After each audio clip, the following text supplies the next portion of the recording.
Welcome to Upfront on the Voice of America. My name is Jackson Vunganyi. So figures show that at least 1 in 7 residents living right here in the U.S. capital of Washington, D.C.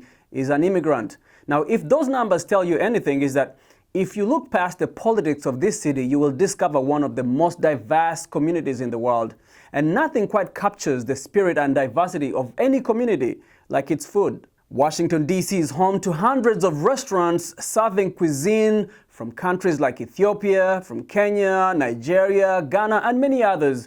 And these restaurants reflect a range of culinary traditions, and many brought to the area by immigrants who have made this their home. So I recently had a conversation with 3 young Ghanaian American entrepreneurs, Nana, Nina, and Mame. They are on a mission to highlight and celebrate this diversity. And over a meal of rice, plantains, and red, we talked about their ambitious goal and the influence that African food continues to have on America's culinary landscape. Let's check it out. Hi, I'm Mame. Hi, I'm Nina. Hi, I'm Nana. And we're Dine Diaspora. Dine Diaspora is an agency that amplifies the global influence of African food culture around the world. And we work with creatives and brands to really bring African food culture to the world.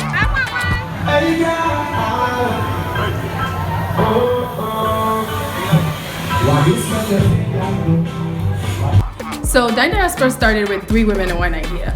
And the goal was to bring people together to celebrate the diverse culinary expressions of the African continent.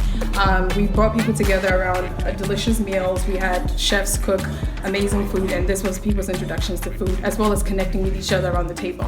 The fact that we are amplifying the fact that these people are not just here, but they're starting their own food businesses. And that's how you see a lot of other cultures, Chinese. People get to know Chinese because of their food. You order Chinese food. So what about food is an entry point into exactly, culture. exactly. The need was that there was less diversity within the culinary industry, and it was our goal to introduce chefs, culinary creatives that are of the Black diaspora.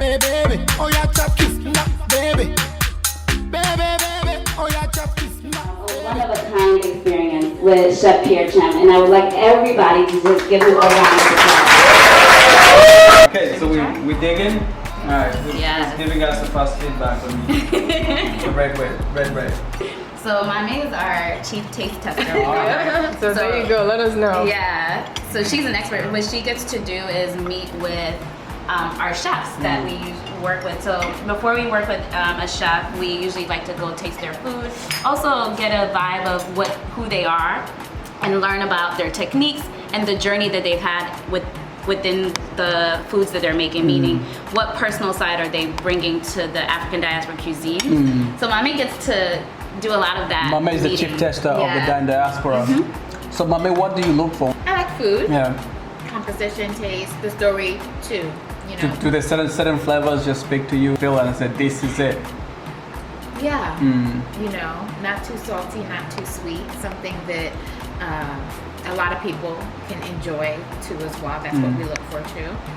And the passion behind each meal. That's what's important. The really. passion. The passion Right. behind So it. when you go into these interactions with the chefs, you don't expect anything. No expectations. I just want them to bring their heart and their skills to the table and show us what they're offering to the world. Show us through their food who they're about. And that's what's really important, what speaks to them. Yeah, so for those dinners, we would always we actually go through a process of selecting who should be at the table and thinking about people that we think haven't necessarily connected already from different backgrounds, but then making sure that the decor, so even today, you know, we got a little bit of bamboo going on, we use calabash, but then we, you know, put flowers in the calabash, just certain elements that bring on the African side that ties to the food as well. So are there restaurants in the DC area that serve this type of cuisine, this type of menus that have this on their menu? Because the thing is that there was this I guess misconception in the DC non-diaspora community that African food is Ethiopian food, because that's what we all knew. That we had there's an Ethiopian restaurant on every street, Every corner. which is a good thing. But then it meant that that became synonymous with African food. That's the only thing you knew. if you're an American seeking an entry point to African culture through food, Ethiopian food is easily available to you. Do we know of any places where these dishes are on the menu? So bukom, which is a West African staple in DC specific. There's also a pio, and then to be honest with you, most of our favorites, and I mean I say our because we eat a lot of Ghanaian food around the DMV area, would be in the Virginia area, and there's a specific place called Rahama. I mean, they had a place in DC, but then moved to Virginia. But they have a couple of franchises in Virginia, and I think they're opening a new one in Maryland, but it has authentic Ghanaian food. Right. But in DC, of course, if you can't, like me, I don't really like to venture out. So this right here, I'm out here hanging out with Bambi and stuff. Like we in the forest out here. But if you want to find Ghanaian food in DC, it would be bukom and apio as well. And of course, there are other West African spots like Zuma, Zion. Yeah. When you go out with friends to eat, do you deliberately seek out an African restaurant? It depends on what we're looking for. So, for instance, most of our meetings, if we're in Virginia, it's a staple to always get food from Rahama. And then we get our bankuns and our waches and our jollofs. But there are some times when we want Caribbean food. And we'll either do kith and kin, or we'll do one of the mom and pop spots on H Street or U Street. And I mean, it all depends on what vibe we're going for. Yeah. And also, I think Caribbeans are part of the diaspora as well, and so that's a food that we love: the jerk chicken, the beef patties. Those are all elements that we want to incorporate. We've also worked with culinary creators and chefs from the Caribbean that bring their culture, and sometimes fusing it with West African culture because there's so many links to it. And so when we're here in DC, we've tried Haitian food, and we support Haitian restaurants and chefs, but part of it is discovery for us too. We can't say that every African food is not the same, every African diaspora food is not the same. So going to different restaurants, what are the Kenyan restaurants doing, the Ethiopians, everyone, and learning, and we've been able to also learn from some of the fusion restaurants. There's some restaurants that are sort of mixing cultures and not afraid to do it. That's something different. Yes, Kith and Kin is doing Afro-Caribbean. So on their menu you see a lot of Caribbean influences and of course African influences as well. And he's merging those two different geographical settings and still being able to still tell the story that combines the two different cultures. I guess it takes one to be curious about food to be able to do this type of. Absolutely. Yeah. I know people who just like to eat their own food and that's it. And I mean, we come across that. I mean, there are moments where, so again, talking about the events that we have throughout the year, we have an event called Chop Bar DC, which is like our signature big festival event that celebrates African diaspora cuisine. And we have chefs come in and cook a variety of different foods. And I mean, last year we had Chef Hial do an Ethiopian rendition of what speaks to his culinary story. Now, there could be somebody who came in here and said, the bear prawn thing doesn't taste like what I'm used to. Right. So of course we can't please everyone's palates, but I think the key thing for us is introducing new people to what we are familiar with and what we know. And not saying we're leaving those people behind, but we ain't gonna make it like your mama. That's just a fact. It's gonna be different. But exactly, it's gonna be and different. the people now today are changing what we know. Even from the continent, we see creatives and chefs on the continent reinventing dishes. And we don't have to stick to just because my mama made it this way. And what we love doing, and Mami can attest to this because she actually meets with the chefs, is seeing what that unique story is. That the fact that you grew up somewhere else other than your homeland, and how you're bringing those cultures together through your food. Right. How difficult is it to source food for your typical African or West African, specifically West African menu in the DC market? I mean, to be honest with you, that is at the discretion of the chef. Now, the chef, Mami goes through the process, we find a chef, and then we have the chef kind of design a menu. Now the menu has to, of course, we approve the menu, we look at the menu and see if it fits into what story we're trying to tell with that specific event. Now the chef is more familiar with what's around. So again, they're not going to pick an ingredient or pick a dish that they know they can't find this ingredient in this specific space. Yeah. I mean, But what I will generally, say is it easy to find? Sometimes what I'll say is Scotch bonnets you can't find in the DMV. yeah.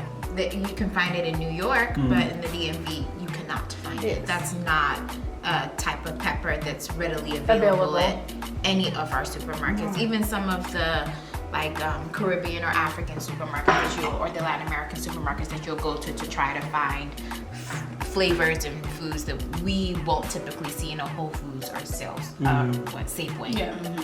Yeah. So let's talk about those t-shirts. What's up with these t-shirts? what do they say, first of all? So this is our spices shirt, as we call it. And we talked about spices a little bit earlier, but this shirt really encapsulates what we mean by spices travel, and people love spices. And everyone has a spice that they sort of can find probably that they use on our shirt. So this is one of the ways of us as a company showing that, look, we're all connected, and spices are one of the ways we are. So suya, can someone read all of them for me? So it's suya, and then there's jerk, and then there's adobo, and then we have bear, and then we have cayenne. So we have something for everyone. Hashtag Yes. Shop Bar DC. DC. So this is what was a shirt that you could get at our One of your festival, events. one of our events. But outside of that, we also have them on our website, so people can just purchase it and rock it. Yeah, it's for foodies, you know? If you don't like jerk, you probably like Bear or cayenne or adobo. And if you don't like any of those, well, I'm making it your shirt soon. Coming soon. Let us know what shirts you want. Definitely a way to represent the culture. The food that you make in your kitchen right now, how different or similar is it to, say, what your mom would cook in Accra in her kitchen? The menu of a young, cosmopolitan, diaspora young woman like yourself. I mean, specific to my mom, she grows a lot of things in the backyard. She takes a lot of effort and love into her crops back there. To me, it looks like a shrub, but there's things there that she, eventually incorporates in her food. So for instance, with this red, of course she's gonna buy the beans outside in the marketplace, but the tomatoes will come from the house. It will come from the backyard farm because she has like a tomato garden back there. So those elements are different. Onions you get in the market, all the little spices as well. But I know tomatoes are something that would be farm to table, fresh. And I would say the process to me is different. Yes. Like even here when someone makes fufu, it's like on the stove. We're not gonna go, most of the time you're not gonna pound your own fufu. And even back home, there's special people that do the pounding. So that the process I think is much different. Even when we see chefs reinvent dishes, there's just a process difference.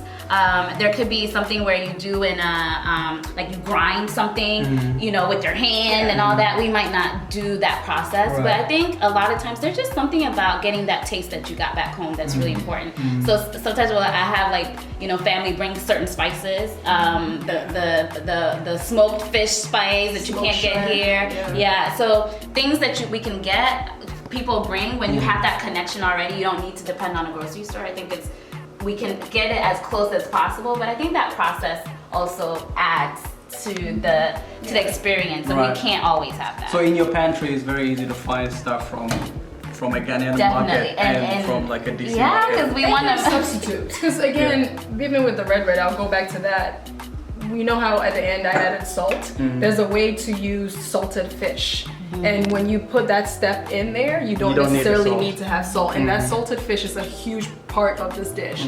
But again, I can't find salted fish in Whole Foods or Safeway. I mean, perhaps it's in the local, another more ethnic, yes. But again, it's not readily accessible. So again, in this case, you just add your salt, and that salted fish gives it a different flavor from what you're tasting now. So I feel like there's a part of the story is there's a function of time and geography. Yes, absolutely. And also the cook. Yes. Because I think, again, techniques are different. Like I mentioned earlier, we're all from different parts of Ghana. And I presume our families, even both of you are Fanti, but I'm assuming your parents would do it differently. Everyone has a different cooking technique. So again, you add your own little love and to it. I think I'd add that that's the beauty of what we do. It's that discovery. It's that making sure that we're not assuming that all Africans are the same, that all people from one country are the same. It's actually getting to know the people with that experience, with that having gone through growing up or whatever, what they bring to it, but not assuming that just because we're all African, we all eat the same things and we all use the same things. That's not what it's about. It's about Dine Diaspora is really about people discovering what the different elements and the different cultures and the different values all in Africa bring to the table.